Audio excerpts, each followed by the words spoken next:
diálogo que tenemos el día de hoy. Ha sido bastante productivo. Les agradecemos muchísimo que estén con nosotros hasta estas horas.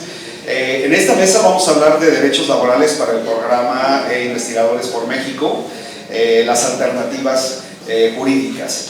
En esta mesa tenemos como finalidad analizar el marco legal vigente, las posibilidades de transformación para garantizar los derechos laborales, estabilidad, movilidad y carrera científica digna para el personal investigador. En esta mesa nos acompaña la doctora Tania Valentina López Pérez, quien también es investigadora por México. Ella está comisionada al Instituto Nacional de Medicina Genómica, es bióloga de formación, tiene el doctorado en investigaciones biomédicas por la UNAM, fue distinguida con el premio Silanés a la mejor tesis doctoral, ha realizado estancias de investigación en varias instituciones como el CIMBESTAB o la Queen's University en Reino Unido. Actualmente ella se dedica al estudio sobre metabolismo óseo y repercusión en enfermedades como osteoporosis y osteosarcoma. Entonces, muchas gracias por acompañarnos el día de hoy. También tenemos a la licenciada Claudia Patricia Juan Pineda. Ella es licenciada en Derecho por la UNAM, tiene también estudios de Derecho Internacional y en Derechos Humanos por la Universidad de Columbia. Ha realizado también estudios de Derecho Internacional del Trabajo por la OIT, ostenta la maestría en Derecho. También tiene un máster en Democracia y Derechos Humanos por la Universidad de Alcalá en España. Es asesora legal sindical en el Frente Auténtico del Trabajo, realiza consultorías, asesorías legales y postulante de organizaciones sindicales en el sector público y privado. También capacita en materia organizativa, libertad sindical, contratación y negociación colectiva de género. Muchas gracias por acompañarnos, buenas tardes. También contamos con el maestro Diego Carrasco, quien es director de AICA, Corporativo Jurídico y representante legal del Sintracátedras. Él es licenciado en Derecho por la Facultad de Derecho de la UNAM, maestro en Derecho Laboral y candidato a doctor en Derecho Laboral por el Instituto de Posgrado en Derecho. Se ha dedicado al litigio de derecho laboral y de responsabilidades administrativas de servidores públicos, dando asesoría en el ámbito de la educación e investigación científica. Es profesor, panelista y capacitador en Derecho Laboral de diversas instituciones. Muchas gracias. Creo que también tenemos a Perla. La doctora Perla Fragoso es investigadora por México. Ella es antropóloga social, está comisionada al CIESAS, del sureste, donde desarrolla la investigación, justicia estatal y justicia social en casos de violencia extrema de género en contextos multiculturales, violencia feminicida y feminicidio en Chiapas, hacia la justicia restaurativa. Ella es nivel 1 del SNI, ha sido profesora en distintas instituciones en México, como la UNAM, la ENA, CIESAS, CESMECA, fundadora del Sindicato Independiente de Trabajadores y Trabajadoras de Cátedras. Ha participado como perita antropóloga en casos de feminicidio en contextos indígenas en Chiapas. Es integrante del Foro Latinoamericano de Antropología de Derecho. Muchas gracias por acompañarnos, doctora. Y pues bueno, damos inicio por favor a esta mesa. Muchas gracias. Pues agradezco la invitación y bueno, yo quiero ponerles en contexto las propuestas que como sindicato recogimos y problemas que se analizaron con una encuesta que se realizó, obviamente en el ámbito del eje laboral, en la cual pues bueno, tuvimos una muy buena respuesta. Como ya lo han mencionado, uno de los principales problemas que se identificaron es la vulnerabilidad y que se tiene como investigadores por México.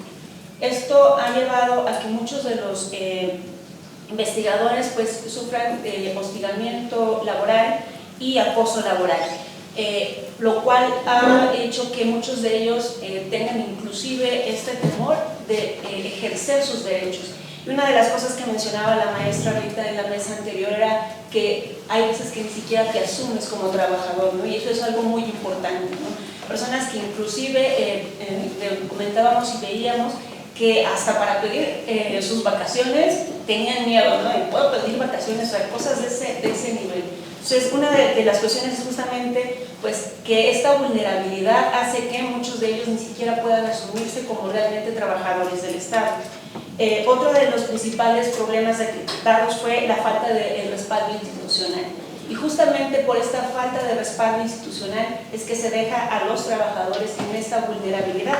¿Por qué? Pues porque no hay una institución que esté respaldando al trabajador y por lo tanto, pues las instituciones receptoras se han dado casos pues, en los que se violan los derechos laborales de los investigadores por México.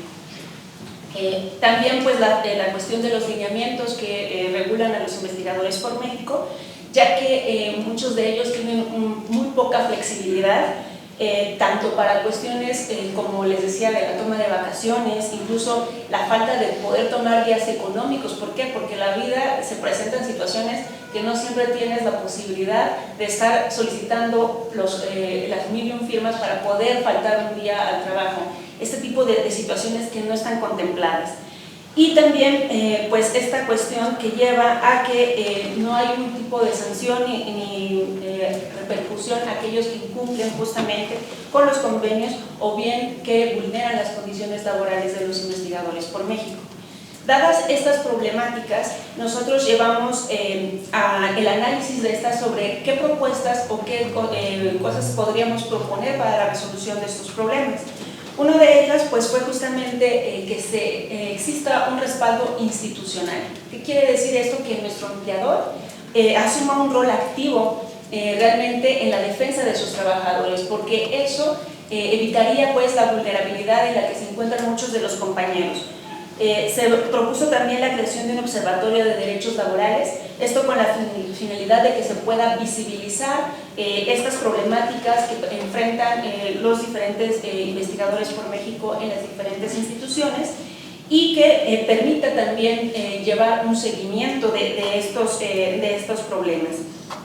Eventualmente pues el diálogo directo con nuestro empleador, porque muchas de las cuestiones que llevan a esta inestabilidad laboral pues tienen que ver justamente con lo planteado en esos lineamientos, con las formas de evaluaciones que no siempre son objetivas y que a veces, como ya lo comentaron en meses anteriores, pues te evalúa una persona con la cual hay un claro conflicto de interés.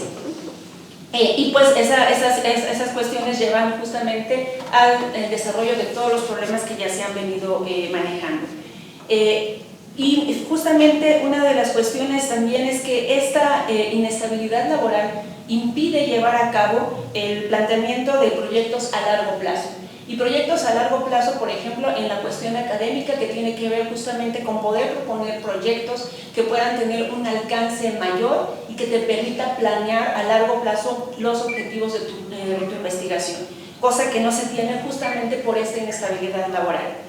Y siempre les hablo yo, como lo mencionó Edgar, pues soy bióloga y siempre les pongo el clásico ejemplo de Charles Darwin, que le tomó alrededor de 20 años proponer el origen de las especies, ¿no? Publicar el origen de las especies. Una visión a largo plazo, y nadie me puede decir que el origen de las especies no fue una idea revolucionaria que nos permitió ver y cambiar el paradigma de cómo concebimos a los organismos biológicos. Entonces, esa es la importancia de poder tener la facilidad de desarrollar nuestra labor justamente con una visión de largo plazo, porque las grandes ideas requieren de tiempo, requieren de estabilidad para poderse desarrollar. Pero no solamente está el desarrollo de los proyectos académicos y los proyectos de investigación, la estabilidad laboral también nos va a permitir tener desarrollos y proyectos personales. Muchos de los compañeros inclusive han expresado esta ansiedad de no poder planear a futuro, por ejemplo, la solicitud de un crédito hipotecario. ¿Por qué? Porque el día de mañana te quedas sin trabajo y entonces ¿cómo pagas ese crédito hipotecario? Entonces la estabilidad laboral no solamente repercute en el desarrollo de nuestros proyectos a nivel de ciencia, sino también proyectos a largo plazo en nuestra vida personal. Y es por ello que a mí me llamó mucho la atención lo que nos mencionaba el profesor Bueno, que decía que justamente ¿no? esta visión que se proponía de un siglo para poder tener grandes proyectos. Otra de las cuestiones que también queremos o se ha propuesto dentro de este eje laboral es nuestro derecho a la sindicalización. Es también de hacer notar que hay compañeros que tienen incluso miedo de sindicalizarse, ¿no? Porque temen justamente que esto pueda repercutir en su trabajo. Entonces nosotros como sindicato, pues evidentemente también estamos planteando nuestro derecho a la sindicalización y pues ahora con la creación de la Secretaría se da pues la importancia de la ciencia para el desarrollo y el impulso del país. Pero, ¿qué queremos? Bueno, si queremos realmente colocar a México como parte de una potencia en investigación, pues lo primero que tienes que hacer es darle estabilidad laboral justamente a esas personas que se dedican de generar la ciencia, darle estabilidad y reconocer sus derechos laborales para que puedan hacer esa ciencia que tú quieres que México sea capaz de realizar. Y creo que el talento lo tenemos, no tenemos que estar inventando el hilo negro, talento hay. Y pues finalmente concluir diciendo que pues no hay nada más revolucionario, no hay nada más de izquierda que reconocer los derechos de los trabajadores y darle las condiciones mínimas necesarias para que puedan realizar sus funciones en una condición estable y un trabajo digno. Eso es.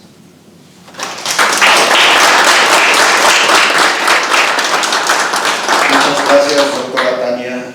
Seguimos con la licenciada Patricia Juan, por favor. Gracias, muy buena tarde. Primero, agradecer la invitación. Realmente me dio mucho gusto reencontrarnos con muchos de ustedes, abrazarnos y a veces, suena un poco a broma, pero conocernos físicamente. Eso es muy grandioso porque recordaba que cuando iniciamos el sindicato, después de varios meses de trabajo, nos conocimos en la primera negociación de la Secretaría del Trabajo. Entonces fue como llegar y, tú eres Mateo, tú eres Perla, yo soy Patti. Entonces fue una cuestión muy bonita. Pero sobre todo el pensar en esto, yo agradecer el que me hayan invitado, pues también hacer un reconocimiento a todas ustedes, todas ustedes, porque pensar en colectivo es un proceso mental muy complejo.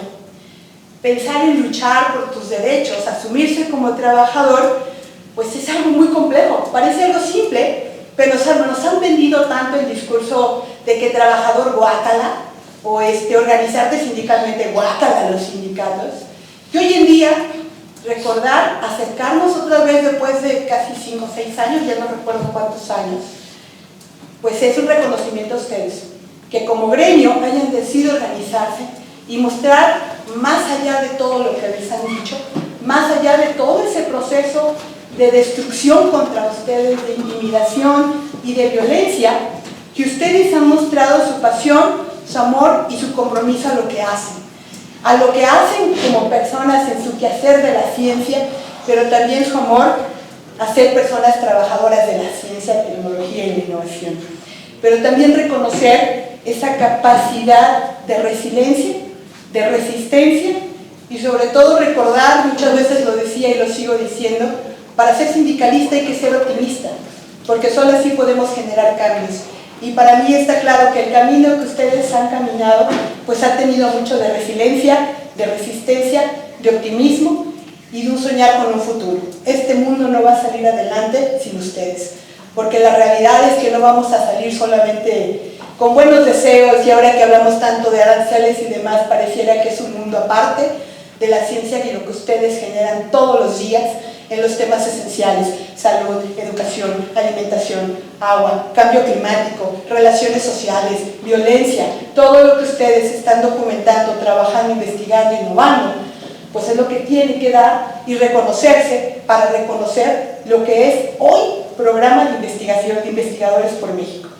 Y bueno, para mí fue importante pensar en cómo hacer una propuesta legislativa, una propuesta de cambio normativo, y pensar estrictamente en las normas de Investigadores por México no tiene sentido, porque el programa, es lo que insisto, programa hoy en día sigue siendo algo que no se entiende. ¿Cómo pensar un país con desarrollo, con ciencia, tecnología e innovación, si siguen diciendo programa? Algo que es un proyecto cortito, una visión cortoplacista, algo que no planea futuro, y cómo pensar en derechos laborales cuando lo que están ustedes, en el ámbito en el que están ustedes, sigue siendo un programa. Y ese es el primer cambio que debe ser. No podemos pensar que este país siga considerando que ustedes son un programa. Ustedes deben ser un plan nacional de protección, de desarrollo, tecnología, de innovación, porque este país, si de verdad hay congruencia entre el discurso y lo que se quiere, se requiere un plan nacional de desarrollo de ciencia y tecnología, con etapas que vea lo que está pasando en el mundo, lo que cotidianamente estamos viendo, y que vayamos generando etapas de desarrollo. Los países que han avanzado en los temas de ciencia y tecnología, voy a poner ejemplo de China, cuando uno ve cómo fueron los programas de desarrollo, pues son planes de 50, 60 años, Estados Unidos, Alemania, Japón, es una cosa increíble. Nunca se pensó en un programita de hoy 10 años y mañana a ver qué hacen, o un programita coyuntural de cada sexenio y la ocurrencia de la temporada, sino que son planes que se dice para dónde va el país. Hacia allá es donde nosotros tenemos que pensar. Si queremos que este programa de verdad no sea un programa, si queremos que los derechos humanos laborales sean una realidad, tenemos que pasar de un programa a un plan nacional de desarrollo estratégico de largo plazo. Entonces, la primera propuesta es esa. Si lo vemos desde ese ángulo, podemos empezar a hacer un desglose de todo esto. Tenemos una debilidad estructural, yo insisto en temas erráticos, un proyecto errático sobre ciencia y tecnología e innovación. Tenemos toda una debilidad porque no hay presupuesto, porque esta norma de austeridad republicana pues ha convertido los derechos fundamentales, como es el derecho a la educación, a la ciencia, a la salud, los ha convertido en temas cada vez más lejanos para nuestras realidades. Si nosotros no tenemos un programa real sobre estos derechos económicos, sociales y culturales, no podemos pensar en el desarrollo de la ciencia también en ese sentido. Entonces también tenemos que trabajar en cómo lograr que los presupuestos sean los que nos han prometido durante años. Siempre dicen el 1% para ciencia, tecnología e innovación. Y hasta ahorita no llegamos ni a la mitad. Y cada vez nos quitan menos. Y cada vez vemos más centros de investigación, CPI, centros públicos de investigación, universidades, centros de educación, con menos presupuestos y más desmantelados. Instituciones públicas que también cada vez están más desmanteladas. Institutos nacionales de salud cada vez más desmantelados. ¿Cómo podemos pensar en una transformación en ciencia, tecnología e innovación si no hay ni dinero para nada? Y bueno, cuando platicábamos esto en cómo entrarle al tema, me fue inevitable recordar, y me fue así un poco contradictorio y complejo recordar casos en los que me contaban, es que nosotros, yo tengo que hacer una investigación con un equipo particular, muy especializado el equipo, y me dieron una cajita de madera, espejitos y cristales polarizados, y ese iba a ser mi equipo especializado para hacer ciencia y tecnología. Escuchamos casos en los que las compañeras nos decían no podemos hacer investigación porque nuestras cámaras de seguimiento de la fauna en un bosque en particular llegó el crimen organizado y nos sacó y nos dejó un letrero. Suerte, no vuelvas por estos rumbos. Recordábamos los casos de las mujeres que también embarazadas, que pedían tiempos porque tienen problemas de embarazos de alto riesgo, decían, alguien le respondía desde el CONACYT, ¿para qué te embarazas? Las mujeres que se embarazan no deberían estar aquí. ¿Cómo pensar en una política de ciencia cuando desde el CONACYT los calificaban públicamente como los esclavos del lujo? ¿Cómo repensarlos? Pues bueno, es esta parte de la percepción que nosotros debemos reconstruir sobre lo que son, lo que hacen, su quehacer y lo que están construyendo, diseñando, innovando para este país y para el mundo. Porque hay que decirlo, mucho de lo que ustedes hacen no se ve, está invisibilizado. Y es importante que también dentro de su proceso de revisión de cómo vamos a hacer nuestras modificaciones legislativas, pasen por la visibilización. Porque desafortunadamente el que ustedes estén en IRs hace perder lo que ustedes hacen. Hay una gran tragedia en las IRs.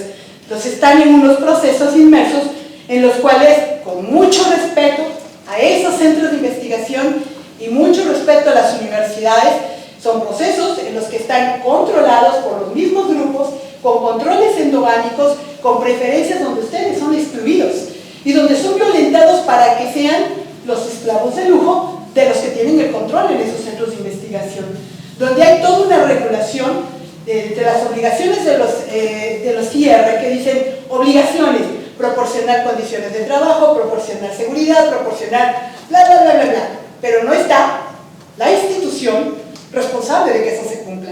La CECITI, en todo lo nuevo que ha generado, yo me puse a revisar, a recordar un montón de cosas, en ningún lugar la CECITI dice que va a vigilar que se cumplan, en ningún lugar. Y entonces, ¿cómo podemos pelear derechos cuando ni siquiera la CECITI nos quiere ver? Cuando hasta la fecha, la perspectiva que se ha tenido de ustedes ha sido, hoy está de moda tal tema, mañana tal tema, pasado tal tema, y me peleo con los de antes, porque los de antes siempre son el problema. Y el problema es que mientras ellos se pelean, dice un viejo proverbio hindú, que mientras los elefantes se pelean, pues los que sufren son las hormigas, porque ustedes, que son los que hacen la chamba, pues son los que se quedan en medio y son los que agreden, violentan, no protegen, no respetan derechos y sancionan. En una política punitiva que se refleja en los estatutos, se refleja en los lineamientos cuando les dicen a ustedes, yo como enlace vigilo y veo tu desarrollo y te califico. Y nunca me dicen cuáles son los criterios objetivos para que ese enlace, quien quiera que sea alguien que sí respete los derechos. Y otra vez, recordar historias, enlaces que han sido muy respetuosos, pero también recuerdo la historia de una compañera de un enlace, que la compañera era acosada persistentemente, presentó la denuncia contra ese enlace, días, horas después, le llegaron notas y le llegaron a tocarle su puerta a los de la delincuencia organizada, a decirle, no te metas con el enlace, respeta a mi mamá. Y pues la compañera, adivinen qué hizo, pues salió corriendo de la guerra, se tuvo que ocultar, está oculta en otro lugar y pues con un montón de problemas. ¿Qué hizo con AFIP? ¡Ah, qué pena! ¿Y de cuándo dices que fue? Hace tantos días. ¡Ay! Ya tienes abandono de trabajo. Despedido. Y despedida. Así, en ese nivel estamos hablando. ¿Por qué es importante revisar todas estas regulaciones desde arriba hacia abajo? Como vamos un poco ir intentando desarrollar en 7 minutos que me quedan. Bueno, decíamos que tenemos que transitar de un programa de construcción a algo que sea algo estratégico de largo plazo. Debe haber un equilibrio entre la inversión privada y la pública. Una de las grandes tragedias de este país es que hemos dejado, me dijeron que no lo dijera, pero sí lo voy a decir. Dijeron, soy prudente. ¿Sí, bueno? Claro que sí. ¿Me importa? Bueno, gracias. Para eso están aquí, pues entonces ¿para qué vienen? Perdón. No, ya conste que lo puedo decir, porque dijeron, no lo digas, no digas palabrotas. Bueno, el asunto fue que la inversión pública y privada, hablábamos de lo importante de la inversión del Estado, que reconozca el Estado sus obligaciones, porque ahora escuchamos decir que la ONU dijo cosas que no dijo y que dicen, yo no soy el Estado. Fueron otros los del problema. Entonces, no, el Estado es el responsable de cumplir las leyes nacionales y convencionales. No hay otra.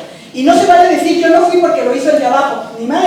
Cualquier representante del Estado tiene la obligación de cumplir y de respetar. Y entonces, si nosotros vemos el equilibrio entre la inversión privada y la pública, primero las obligaciones públicas y en el tema privado, hay que reconocer que hay unas que han funcionado, que se han otorgado, que sí han servido, pero hay un gran dilema.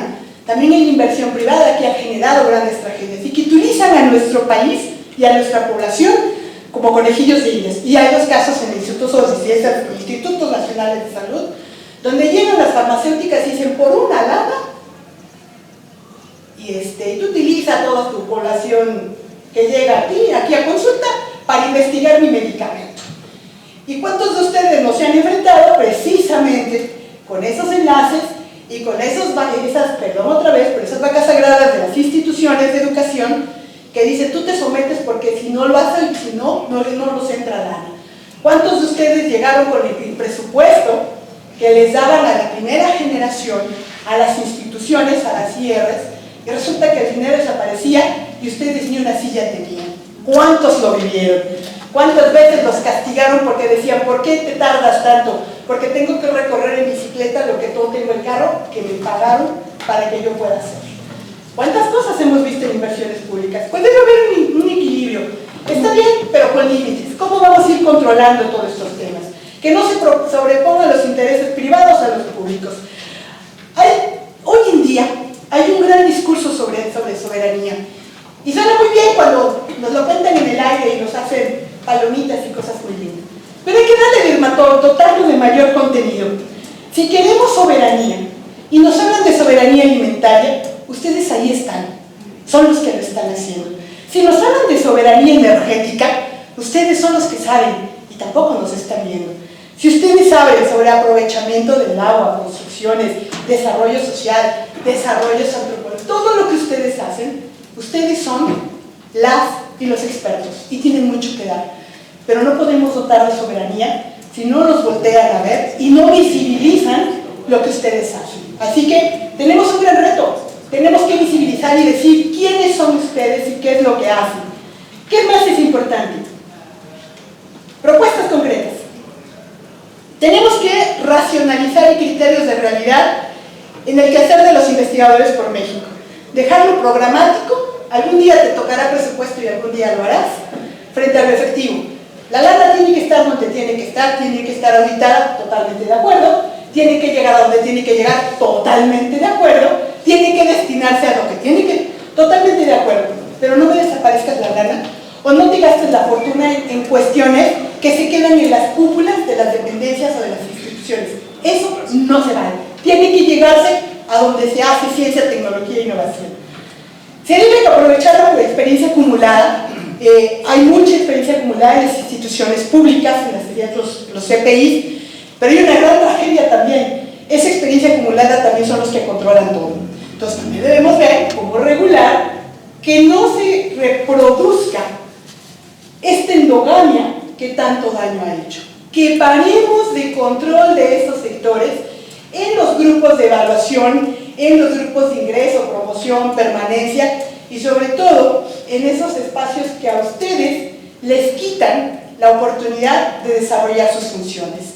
Eso tenemos que verificar. O insisto, ahí no perdamos de vista que ahora la CECITI tiene la obligación de vigilar, y si ni siquiera lo tiene en su normatividad, entonces ¿qué demonios vamos a hacer? Propuesta concreta. ¿Qué más debemos hacer? Hay que armonizar los lineamientos, estatutos, los contratos individuales de trabajo con las normas nacionales y convencionales sobre derechos humanos laborales. Trabajo decente es la clave, seguridad y salud en el trabajo, tener un salario digno, tener... ¡Ay! ¡Tomo aire! Por supuesto, estabilidad del empleo, que es un derecho fundamental, y no decir, te contrato con tiempo indeterminado, pero en 10 años, a ver si sigues aquí. Trabajo decente es empleo estable, y el empleo estable dice que yo estoy aquí hasta que no tengas una razón real. No se vale que me digas, te aplico la libre remoción. Dice uno, perdón, yo no soy personal de confianza, soy un trabajador de base, porque lo que yo hago no tiene nada que ver ni con el artículo 90 de la Ley Federal del Trabajo, ni con el inciso G del artículo 5 de la Ley Federal de los Trabajadores al Servicio de Estado, porque ustedes no deciden lo que investigan, está predeterminado. Desde que ustedes participan en una convocatoria y les dicen, yo necesito un especialista en esto, porque queremos que desarrolle esto, ya está predeterminado. Ustedes no lo determinan. Y ojo, porque acuérdense que ahorita tanto los estatutos como los lineamientos les están abriendo una puerta donde dicen, a partir de tal periodo, tú vas a decidir lo que vas a investigar. Es un juego de palabras, pero no tanto cuando estamos en juicio. Y eso no se vale que esté ahí. Debe ser claro, ustedes son trabajadores de base, deben equipararlos a todos los trabajadores de la ciencia, de la investigación y de la innovación de este país, que son trabajadores de base con derechos plenos. Entonces, eso hay que modificarlo en sus reglas. Son trabajadores de base, con derecho a la estabilidad de empleo, con derecho al trabajo decente y donde tenemos derecho a condiciones de trabajo de seguridad y libre de violencia. Entonces, eso es algo que hay que ir armonizando en todas sus normas. No podemos tener una normatividad que sujete sus evaluaciones a terceros. Por ejemplo, SNI, que el SNI tiene muchas críticas al respecto y también está controlado por los mismos grupos de control y que deciden a quién le doy y a quién no le doy. Y por supuesto entre ellos se reparten los premios, pues tanto económicos como los nombramientos, hasta los eméritos, a la mamá, a la tía, tía, compadre, a la abuelita le dan los eméritos. Entonces, si no, caramba, y nosotros estamos peleando, nosotros sí chambeamos y nadie nos hace caso. No podemos estar sujetos a eso. Porque no tener EBSI pues implica sanción, ¿no? Bye. Implica despido. Sí, implica despido. ¿Qué más no podemos estar sujetos? Y eso fue un caso muy claro en los periodos del COVID. A la publicación de sus artículos. Porque las revistas tienen sus tiempos de publicación. Y no solo eso, en muchos casos me tocó ver quién paga la publicación. Y si a ustedes se los dejan, dice uno, y entonces, o pago mi proyecto de vida, de renta, agua, luz, si tengo hijos, escuelas y demás, o pago la publicación de la revista. Cuando es obligación del patrón pagar todo lo que sea necesario para que yo desarrolle mi trabajo. Y ojo, ahí tiene que ver, esa es una política nacional. Es increíble que este país siga aceptando pagar revistas de ciencia y tecnología porque están indexadas y son las de mayor popularidad y que se tenga que pagar por eso. Hay políticas a nivel europeo y ya se está implementando en muchas de las más prestigiadas del mundo, universidades, diciendo no pagamos, basta de pagar. Eso es un reto y ahí es otra propuesta que hay que hacer legislativa en este país. Basta de que dependamos de publicaciones internacionales para poder reconocer el trabajo que ustedes realizan. ¿Qué más? Quitar estos temas de terceros que afectan sus evaluaciones. Remover los criterios punitivos y excluyentes de derechos.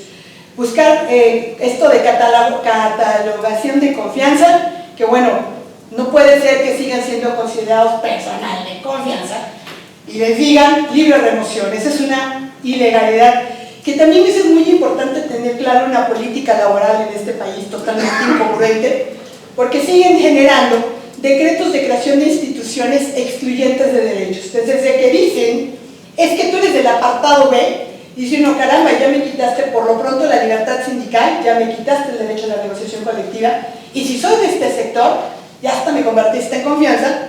Y dice uno, caramba, qué manera de excluirnos de derechos de golpe. A veces no sabe uno si los legisladores de verdad no saben o lo hacen con mala fe para quitar derechos a todas las y los trabajadores.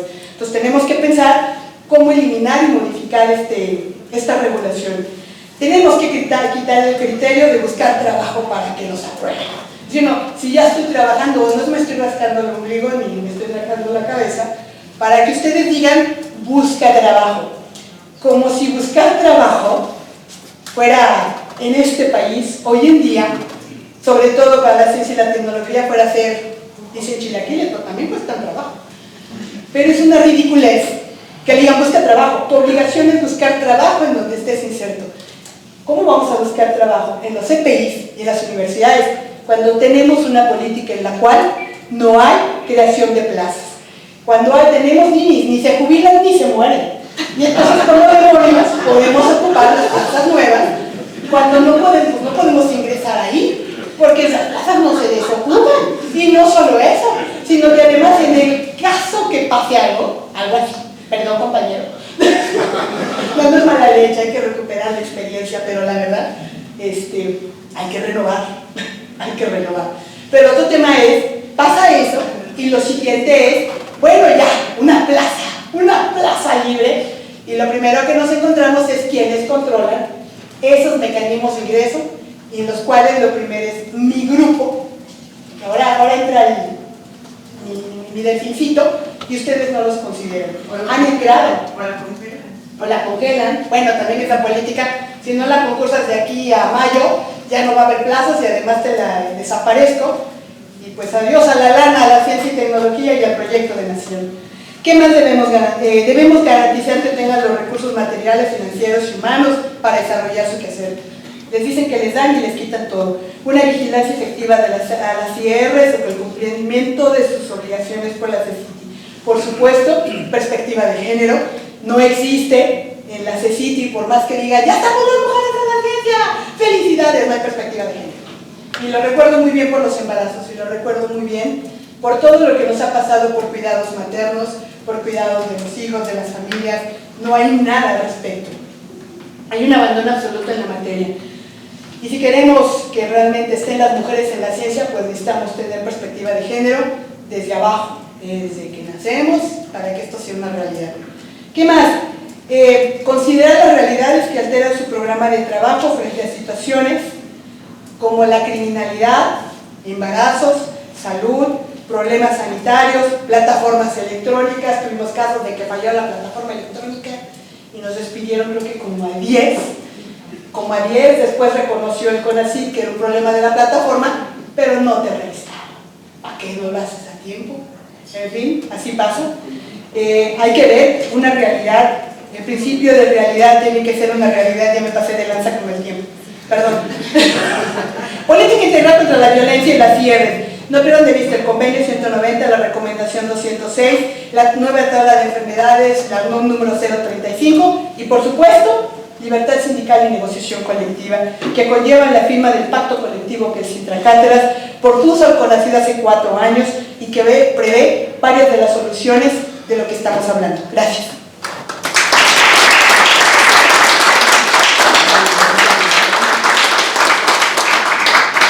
Bueno, durante la mesa llegó el senador Juan Antonio Martín del Campo, quien es presidente de la Comisión de Estudios Legislativos Segunda. Muchas gracias por acompañarnos en esta quinta mesa, por favor. Y continuamos con el maestro Diego Carrasco, quien es representante legal del Intracátedras. Muchas gracias. Gracias. Buenas tardes a todos. Inicio, por supuesto, agradeciendo la invitación que se nos hizo por parte del Senado y por parte del sindicato. Cuando platiqué con Edgar la temática, llegamos a la conclusión de que era muy importante también tener un diagnóstico actual, es decir, y soluciones sobre la situación actual, soluciones emergentes. He escuchado con atención las diferentes charlas que se han dado, incluyendo por supuesto la de Patti, y veo que efectivamente hay un proyecto, debe de haber un proyecto a largo plazo, pero también lo cierto es que tenemos un status quo que se debe de atender en este momento, y principalmente con el cambio que se dio de CONACYT a una secretaría. Pareciera que crear una secretaría o elevar el CONACYT a una secretaría fue de parte del nuevo gobierno una señal de darle mayor importancia a la ciencia. Hace muchos años crear instituciones descentralizadas se decía que era para especializarlas, ¿no?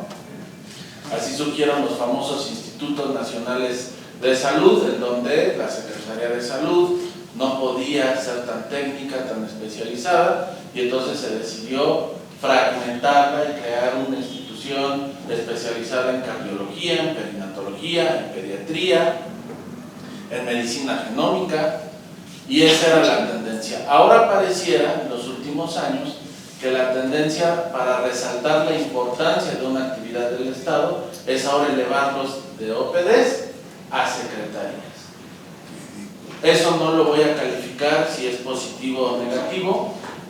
Lo que tomo es que se le está dando una importancia, que por lo menos en la política de gobierno se dice hay que hacer la institución más grande y más cercana al Ejecutivo, lo cual me parece congruente en el sentido de que hoy tenemos una presidenta científica y entonces eso debiera de ser una señal de querer tener una relación más cercana.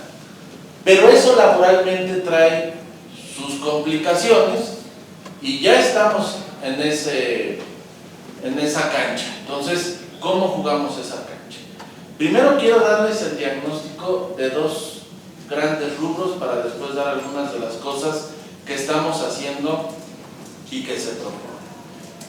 Primera situación que se ve afectada, la estabilidad laboral, que ya se trató un poco en las otras charlas. ¿Qué diferencia hay entre un investigador de una universidad autónoma por ley y un investigador por México? Desde el punto de vista normativo, para empezar, las universidades se rigen por el apartado A del artículo 123, por la Ley Federal del Trabajo, porque son instituciones que tienen autonomía académica. Y la Ley Federal del Trabajo tiene un capítulo, el capítulo 17, especializado, es decir, los académicos en la Ley Federal del Trabajo se les considera un trabajo especial, con reglas específicas, obviamente, en relación a un trabajador en lo general. ¿Y por qué? Pues porque hacen una labor técnica muy especializada. ¿Qué características, por ejemplo, la Ley Federal del Trabajo le da a los trabajadores académicos? Primero, les reconoce la estabilidad en el empleo, conjugándola con la libertad académica. Eso es súper importante. ¿Y cómo es el mecanismo que tiene la ley para que un investigador, un académico tenga estabilidad en el empleo? ¿Cómo lo cruzas con la situación académica? Y dice la ley, bueno, para que tengas estabilidad debes de cumplir con el examen y los requisitos de carácter académico, es decir, el mérito.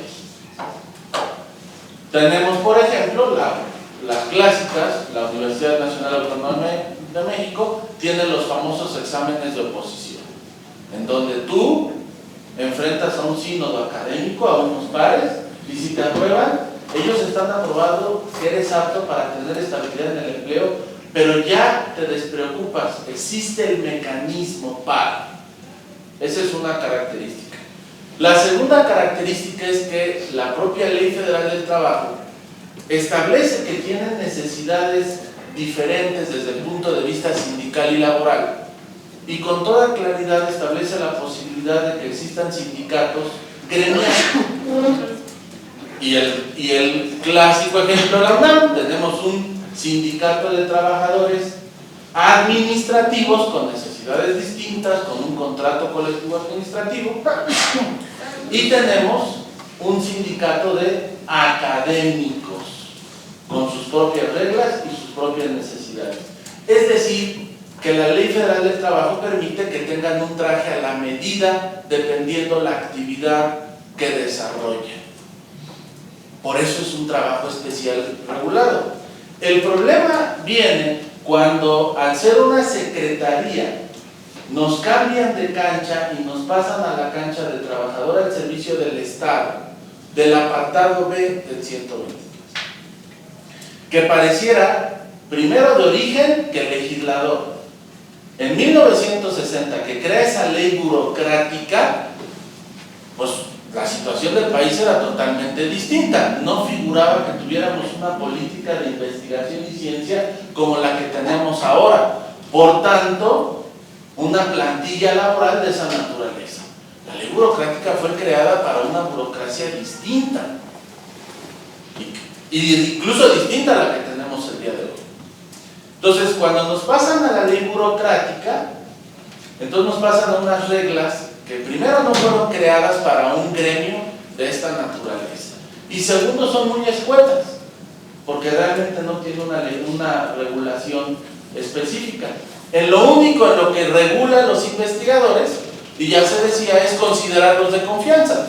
En el artículo 5º, fracción segunda, inciso G, de la Ley de los Trabajadores al Servicio del Estado, se dice que serán considerados trabajadores de confianza aquellos que se dediquen a la investigación científica y que su actividad implique facultades para determinar el sentido y la forma de la investigación. Ahora, mucho se ha preguntado en el gremio, ¿y qué significa que me consideren de confianza en el apartado B? No se entendía el cambio, no se entendía la preocupación de que se quedaran en el apartado B. Y son dos palabras: no hay estabilidad en el empleo. Los trabajadores de confianza en el apartado B pueden ser removidos libremente, sin expresión de causa, simplemente por la naturaleza de su puesto. No importa si eres bueno, si eres malo, si tienes poca o mucha antigüedad, simplemente se permite remover. Porque, reitero, la ley burocrática fue creada para otra finalidad, en donde los altos cargos del gobierno pudieran tener esa movilidad para darle gobernabilidad y viabilidad a un sistema presidencialista que teníamos en 1960. Pero no es la realidad de la ciencia y la tecnología. Entonces, Actualmente tenemos esa disyuntiva, pero además está esa ley es confusa, porque ¿qué define? ¿Quién define o cómo se define? ¿Cuál es el espectro de poder determinar el sentido y la forma de la investigación? En el caso de Cátedras CONACYT, lo hemos conversado con los compañeros, yo pienso también que jamás estarían en este supuesto, porque además ustedes ni siquiera son, digamos, el investigador titular. Ustedes llegan a una institución receptora a incorporarse o a sumar fuerzas a un proyecto. Pero como tal, la Secretaría no lidera ese proyecto, suma recursos humanos. No obstante, actualmente nos hemos topado con que los consideran de confianza y que los están removiendo cada vez más, es decir, los están despidiendo sobre pretexto de ser trabajadores de confianza. Entonces ahí está la diferencia, ahí tenemos un primer problema, y es que con la cambio de política y de que ahora son secretaría, los meten a una ley que no los contempla, dirías. ¿Por qué? Porque es una ley que está creada para otro tipo de burocracia, la famosa ley burocrática. Entonces tenemos que de una misma actividad se le da dos tratamientos diferentes. Yo hablo desde el punto de vista normativo. Estamos dos investigadores hombro a hombro, uno con estabilidad en el empleo porque su plaza es de la UNAM, otro sin estabilidad en el empleo porque es de una secretaría y en cualquier momento lo pueden remover. ¿Eso qué implica? Ya se hablaba. Pues laboralmente también coartar proyectos de largo plazo, por supuesto, pero algo que a mí me parece fundamental: esto violenta el principio de la libertad de investigación y la libertad académica, algo básico en ciencia y tecnología. Me va a dar miedo yo liderar un proyecto, porque si soy líder, van a decir que soy de confianza, y me pueden correr nada más por eso, cuando debiera de ser la prioridad la libertad de cátedra y de investigación, porque eso es lo que genera los proyectos. Y entonces limitamos incluso el desarrollo de nuestros investigadores. La segunda situación que estamos viviendo hoy es respecto, ya se decía algo, de la negociación colectiva. Igual, tenemos un trato absolutamente diferenciado, porque los investigadores de universidades, instituciones que están en el apartado A, pues tienen su sindicato, tienen sus contratos colectivos de trabajo, hacen la negociación colectiva, que reitero, no es otra cosa más que adecuar las condiciones laborales a un traje a la medida. Eso es un contrato colectivo de trabajo. No tiene las mismas necesidades la UAM, que el Cinvestar, que la UNAM, ¿verdad?, que Colpos. Pero definitivamente los contratos son diferentes. En el caso de los trabajadores al servicio del Estado, no existe esa negociación, no existe esa bilateralidad. Lo único que contempla la ley son condiciones generales de trabajo, que son, dice el artículo 87 de la ley burocrática, puestas por el titular, ¿sí?, con opinión del sindicato, pero no hay una negociación realmente colectiva. Y la realidad es que el discurso por el cual se decía que eran unilaterales ya está rebasado. Se dice, oye, que es el Estado, no es un ente de lucro, tiene limitaciones presupuestales, etc. Esas mismas limitaciones las tienen todos los CPIs y universidades que tienen contrato colectivo, porque todos los que negocian saben que hay límites presupuestales, hay límites normativos, y la negociación siempre se debe dar dentro de esos límites. Yo no conozco universidad que rompa la política salarial. Hay una política salarial, el presupuesto es finito y dentro de ello se negocia. Pero en el caso del apartado B, ni siquiera respetando esos límites existe la negociación colectiva. Entonces, en el caso de los compañeros de Investigadores por México, los llevan a una secretaría que tiene unas condiciones generales de trabajo para personal administrativo, que ni siquiera figuran en lo absoluto y que por ende son incompatibles para lo que ellos hacen. Entonces, ahí tenemos ese problema. Ahora, ya tenemos el problema. Es muy deseable que tengamos soluciones, por supuesto, a largo plazo, por supuesto, de un proyecto como país, pero también hay que atender a la situación actual que se está viviendo. ¿Y qué es lo que estamos proponiendo? ¿Qué es lo que se está trabajando? Primero, algo esencial que yo les decía a los compañeros es, oye, que haya un reconocimiento oficial de la organización sindical, es decir, tú tienes una toma de nota que te reconoce como sindicato, pero ahora la secretaría, como patrón, debe de reconocerte esa representación que tienes, no solo de tipo académico o en un foro, sino en la vida cotidiana de los trabajadores. La retención de las cuotas y el entero de las cuotas para que tú puedas funcionar como sindicato es una herramienta esencial para tu organización y te la deben de dar y respetar. Por supuesto, también los trámites y la representación gremial. Lo segundo es que estamos esperando que haya algunas interpretaciones judiciales sobre precisamente el alcance de la famosa confianza. Es decir, que los tribunales definan algo que la ley no está clara y si verdaderamente una actividad de carácter docente y académica puede equipararse a la confianza. Hay investigadores que se les ha despedido bajo la causa de la confianza. La siguiente es que se busque la firma por parte de la Secretaría de unas condiciones generales de trabajo. Estamos en el B, hay que jugar con el valor del B. Olvidémonos ya del contrato colectivo, eso no va a existir mientras estemos en este campo, pero lo que sí existen son condiciones generales de trabajo y ya existen precedentes en este país de que pueden existir condiciones generales de trabajo gremiales.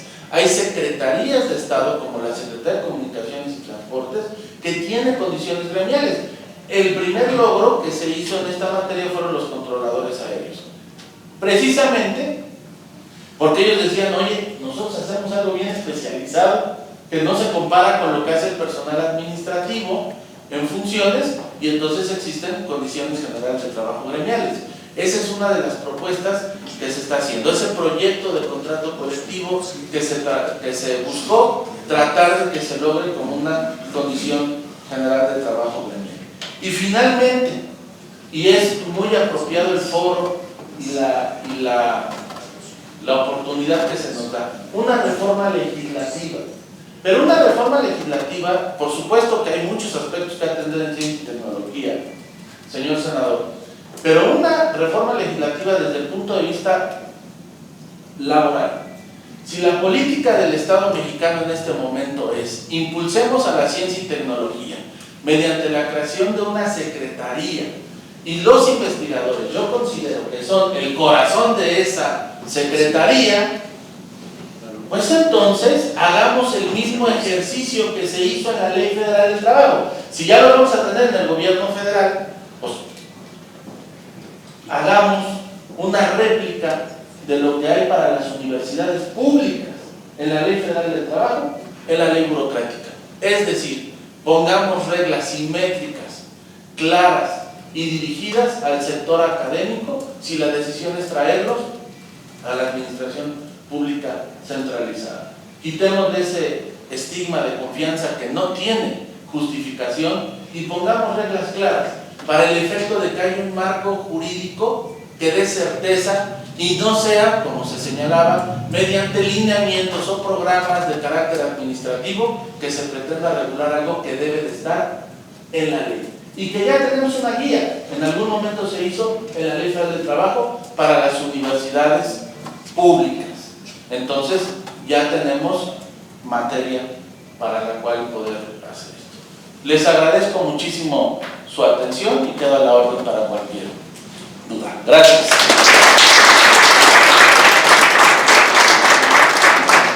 Muchas gracias, maestro Carrasco. Continuamos con la doctora Perla Fragoso, por favor. Buenas tardes, ¿me escuchan? Sí, adelante. Gracias. Nuevamente reitero mi saludo y me congratulo por la posibilidad de concretar un espacio de diálogo que se viene construyendo desde la fundación del sindicato con actores claves como las personas aquí presentes.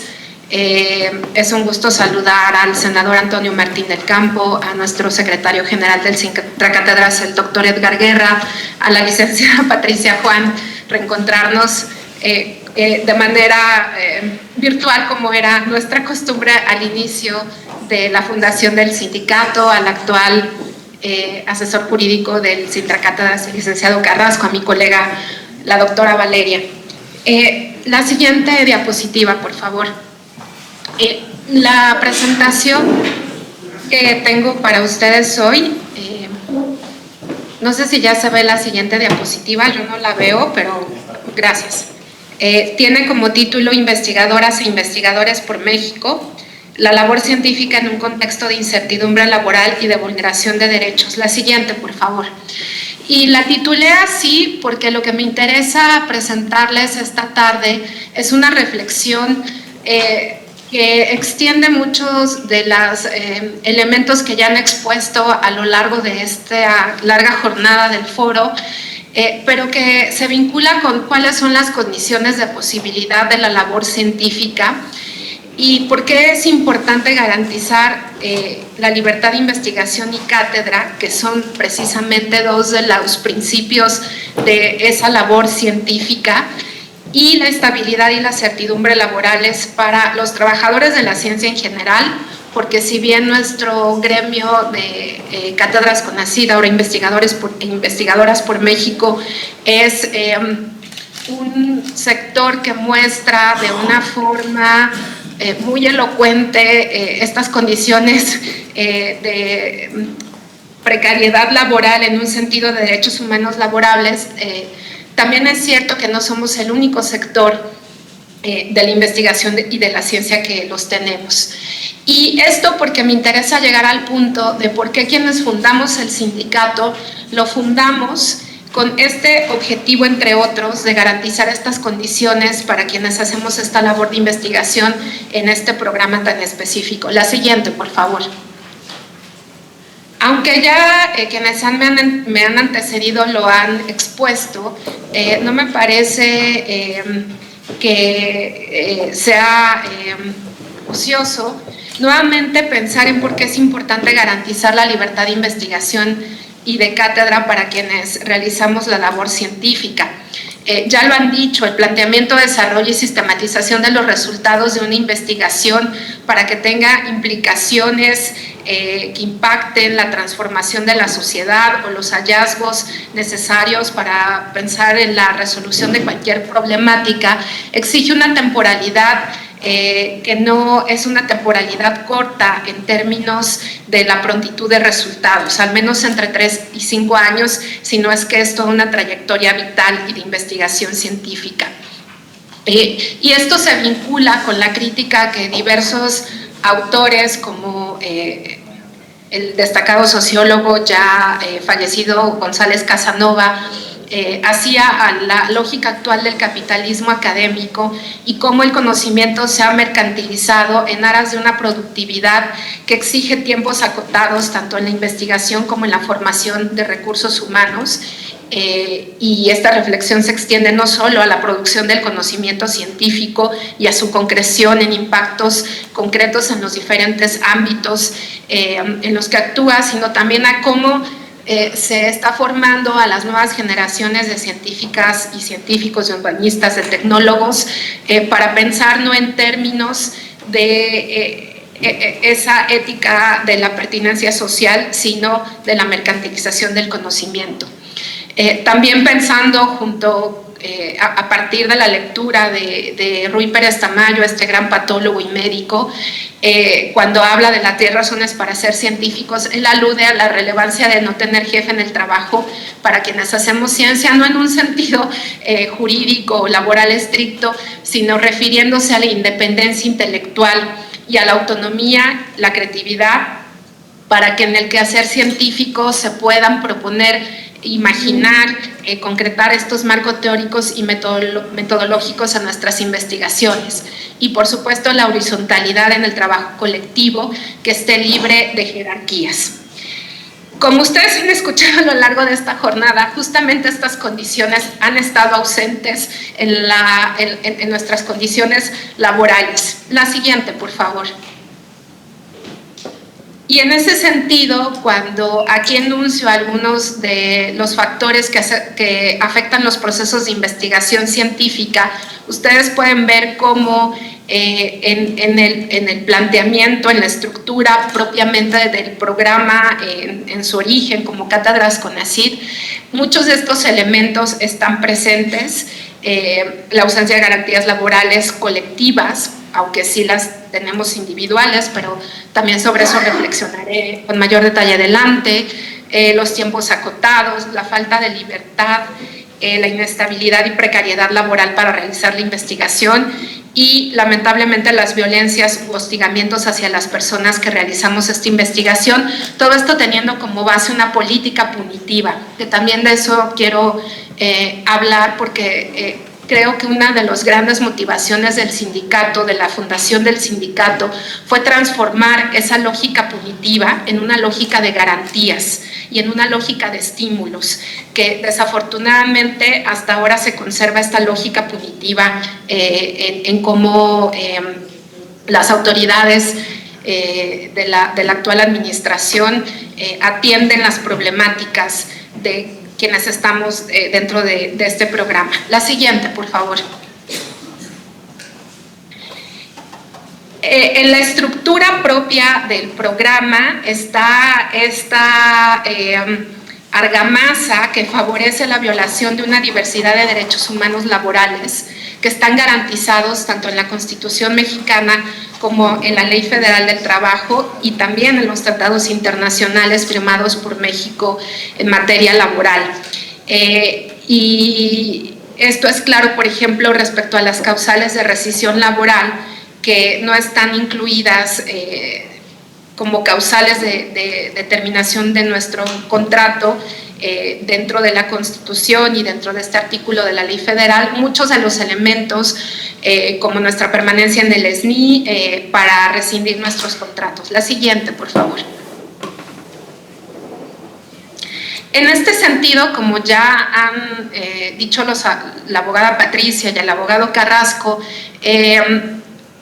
uno de los, desde mi perspectiva, el problema central y la piedra de toque de lo problemático que es el sentido de nuestras plazas es justamente cuando en los contratos individuales se lee en la descripción de los servicios profesionales que el investigador forma parte de la plantilla laboral de CONACYT como personal de confianza y solo estará subordinado laboralmente a dicha institución. Y justamente esta cuestión de ser personal de confianza es lo que ha generado una gran problemática para defender nuestros derechos humanos laborales. Por favor, la siguiente. Como ya se ha dicho, y a mí me parece importante reiterarlo, el trabajo de confianza no es un trabajo especial, sino una relación especial entre el patrón y el trabajador en razón de las funciones que el trabajador desempeña.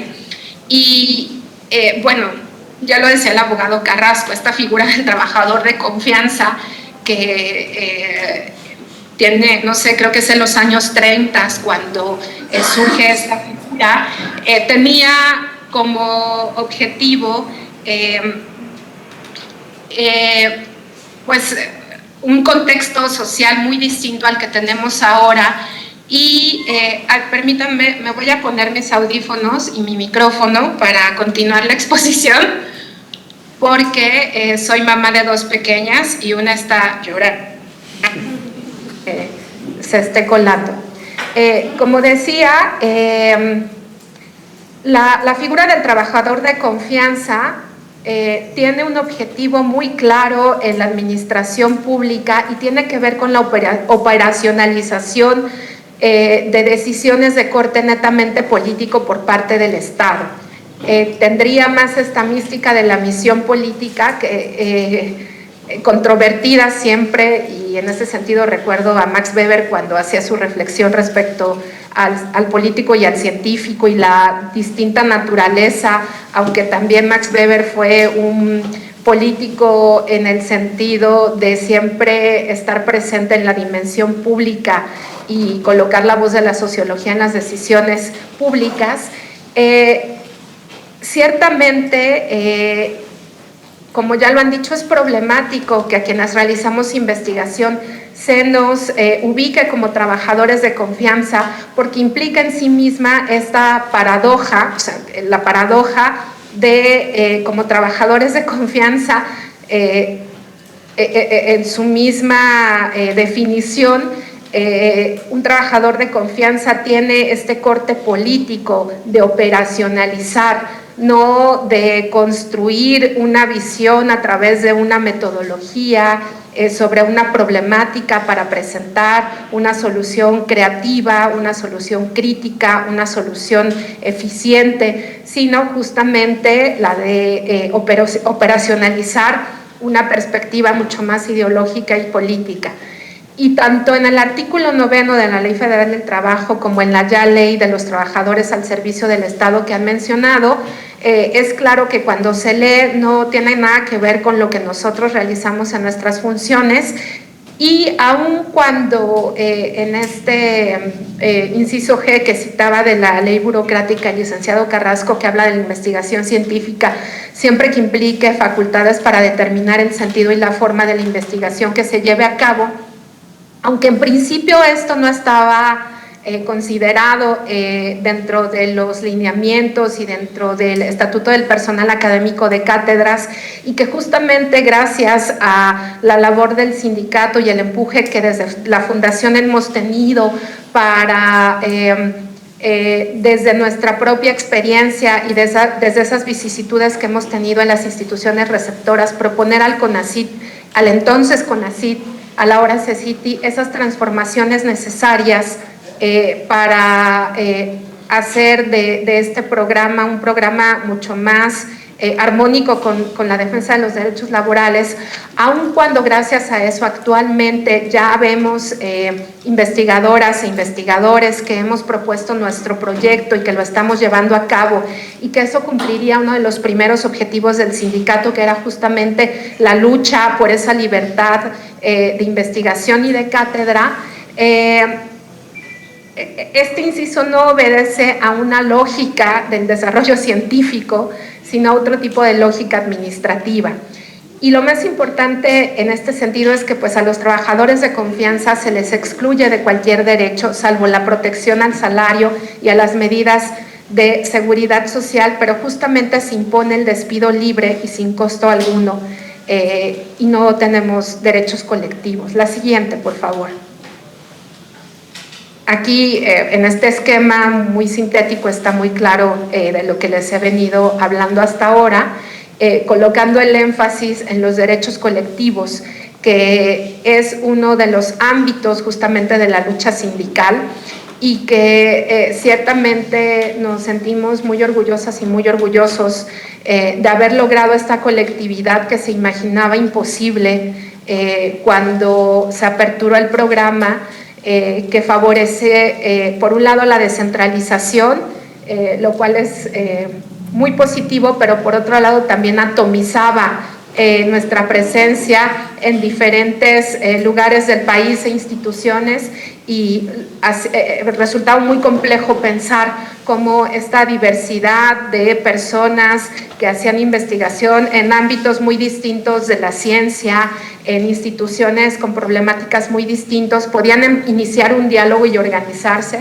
y creo que eso ha sido una labor fundamental, que se ha logrado construir esta comunidad, que si bien no es la comunidad del total de las personas que trabajamos en el programa, sí es un grupo representativo importante, y que ha trascendido esta visión de la individualidad a la colectividad. La siguiente, por favor.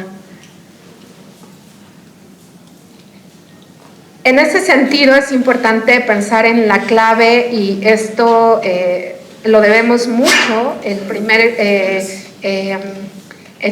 los fundadores del sindicato y quienes fuimos parte del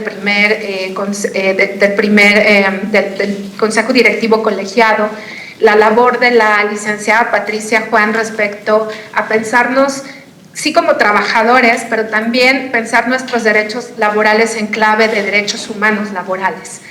Y el principio de la interdependencia de derechos ha sido fundamental para reflexionar sobre esta estrategia jurídica que inicialmente impulsamos respecto a que el acceso efectivo a este derecho político y civil, como es la libertad de investigación y de cátedra, solo puede garantizarse en la medida en que también sean garantizadas las condiciones laborales de estabilidad y certidumbre para ejercer esta libertad de investigación y de cátedra. Y esta vulnerabilidad de esta libertad aumenta o se genera si no está sostenida en estos derechos sociales, dentro de los cuales están los derechos laborales. En ese sentido, nosotros fuimos criticados por algunos sectores, por el propio CONACYT, por las autoridades del CONACYT en su momento, porque se decía que buscábamos gozar de más privilegios, cuando en realidad lo que buscábamos eran y son derechos que aseguren condiciones mínimas necesarias para desarrollar nuestro quehacer científico con la libertad que éste requiere y que implica un abordaje analítico y crítico no complaciente de la sociedad y del mundo. La siguiente, por favor. La siguiente. El actual Sintracátedras fue la iniciativa de un grupo de colegas que fuimos testigos y víctimas de diversas irregularidades en las evaluaciones y en el trato diferenciado que se recibía por parte de las instituciones receptoras. Aquí hubo no solo violaciones a derechos humanos laborales, sino también incluso yo diría violaciones a derechos humanos en términos generales. Y por supuesto una preocupación general por la estabilidad y la continuidad laboral. Y me parece, yo ubico también una coyuntura muy específica en la conformación del Sintracátedras en el año 2019, cuando hubo una reunión con la entonces titular del CONACYT y en esta reunión la titular sostuvo que el programa de cátedras no era sustentable ni respondía a las tareas sustantivas de CONACYT, por lo que no se abrirían más convocatorias y se buscaría negociar con la SEP y la Secretaría de Hacienda para la apertura de plazas en las instituciones receptoras. También dijo que no se podían garantizar que se abrieran plazas para todas las cátedras,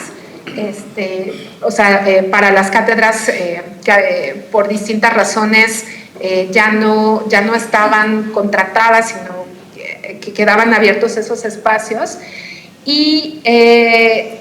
pero tampoco nos daba garantía de incorporarnos a las instituciones receptoras.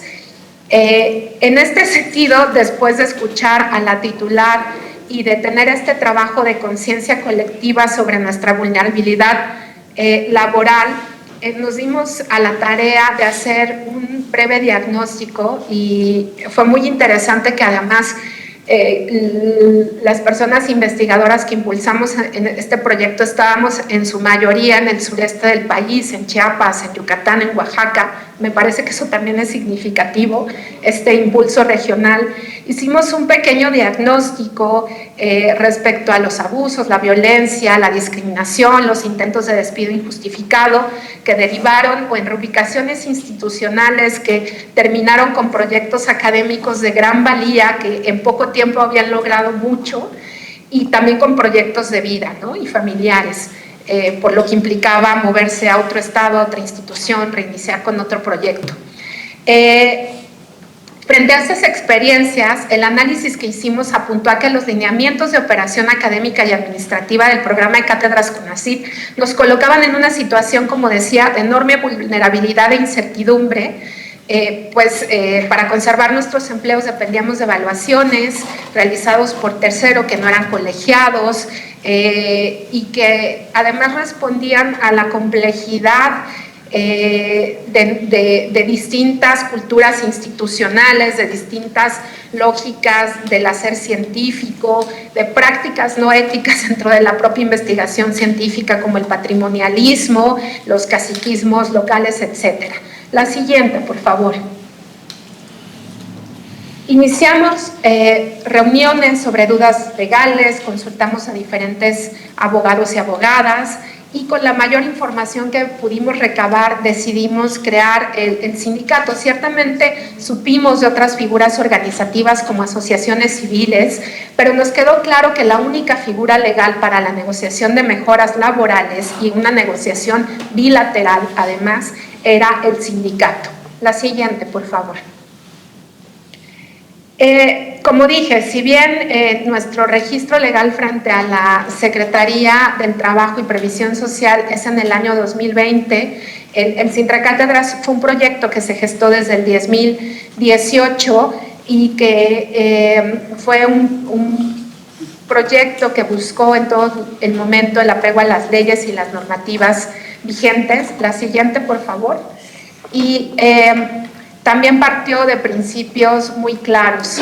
El objetivo general, como ya dije, fue esta defensa colectiva de nuestros derechos laborales humanos como trabajadoras y trabajadores de la investigación, y para ello construimos un programa de trabajo con dos objetivos particulares. La siguiente, por favor. Uno, de corto plazo, que era justamente obtener la estabilidad y la certidumbre laboral. Lo pensamos a corto plazo, pero hemos visto que en realidad ha sido y será un camino no sencillo y que nos ha llevado tiempo, pero que confiamos en que podrá realizarse. Y este primer planteamiento se pensaba lograr a través de la firma de un contrato colectivo del trabajo en el que se nos reconociera como trabajadores de base y no se condicionara nuestra permanencia laboral a las evaluaciones anuales, trinales y a nuestra membresía al SNI.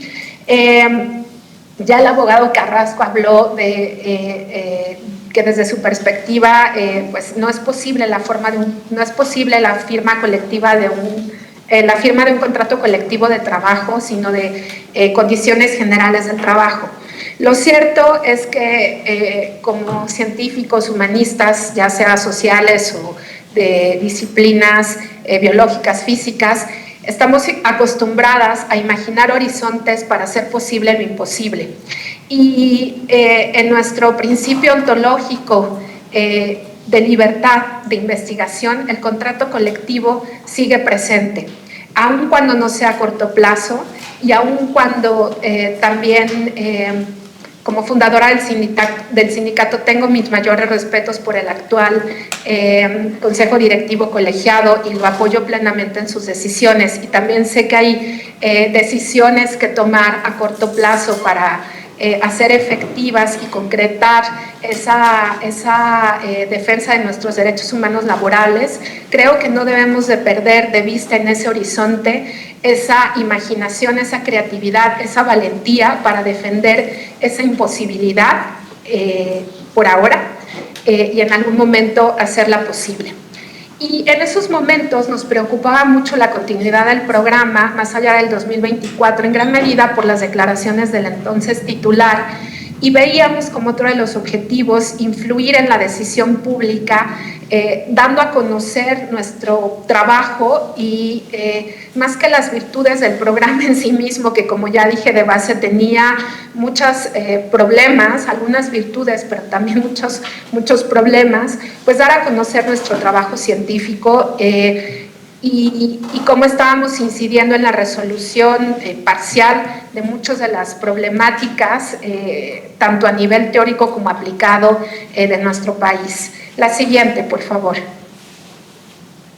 Y bueno, también hay todo el reconocimiento a colegas que como el propio doctor Emilio, la doctora Sandra impulsaron este brazo, lo que llamamos el brazo académico del Sintracátedras, con una organización de Somos Cátedras que organizó distintos maratones donde presentamos nuestras investigaciones, lo que generaban, y en fin, hubo una labor muy ardua por dar a conocer la valía de nuestro trabajo, que desafortunadamente en esos momentos no tuvo el eco que hubiéramos querido, ni en el ámbito, por ejemplo, en un ámbito como este foro, que también buscamos esas posibilidades de diálogo, ni en el ámbito de colegas de otras federaciones de sindicatos. La verdad es que sí, esa primera etapa de nuestro sindicato fue, por un lado, de una labor muy intensa al interior de los investigadoras y las investigadoras para lograr esa conciencia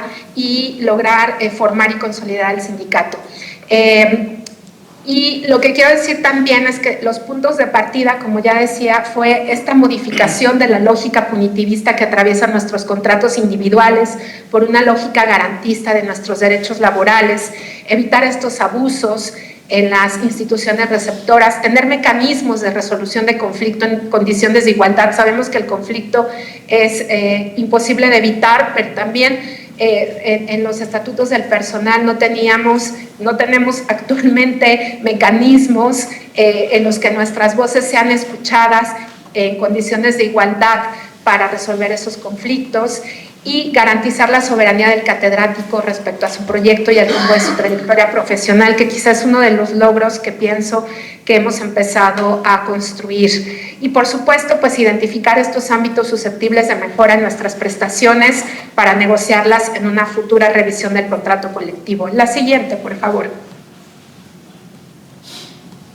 El tiempo está encima, entonces voy a concluir. La siguiente, por favor. Y concluyo diciendo dos cosas. La primera es que como sindicato también buscamos en nuestros principios, desde el principio, alejarnos de esta visión de los sindicatos que hay en México tradicionales y buscar con ciertos esquemas tradicionales vinculados a este sindicato, por ejemplo, integrando la perspectiva de género. Y como ya decía nuestro actual secretario, el respeto a la transparencia, a los procesos democráticos, participativos y la acción colectiva, teniendo a la base y escuchando siempre a la base de manera fundamental. La siguiente, por favor. ¿Y la anterior? Gracias. No, la que sigue.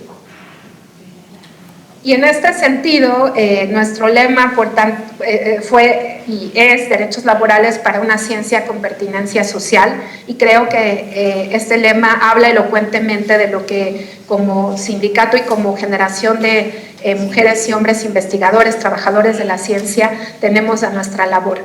La última, por favor. No, la anterior.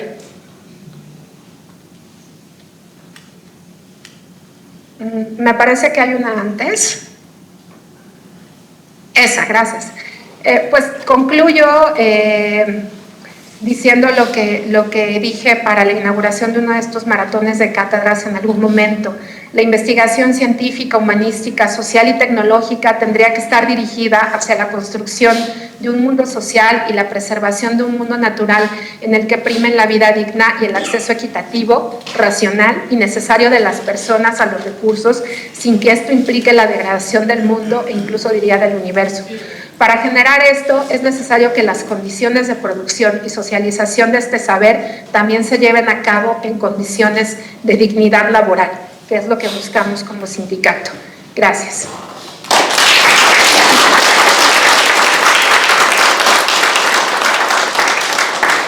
Bueno, muchas gracias a todos los panelistas, los que hablaron. Tenemos el tiempo bastante encima, no hay lugar para preguntas. Entonces con esto damos por terminada la quinta mesa de derechos laborales para el programa de Investigadores por México, y a continuación vamos a instalar una mesa de la comisión de seguimiento. Para ello vamos a llamar a la doctora Dalia Mazón, al doctor Eric Galán, al doctor Carlos Vaquera, el doctor Emilio Tejeda, el doctor Edgar Guerra y al senador Juan Antonio Martín del Campo.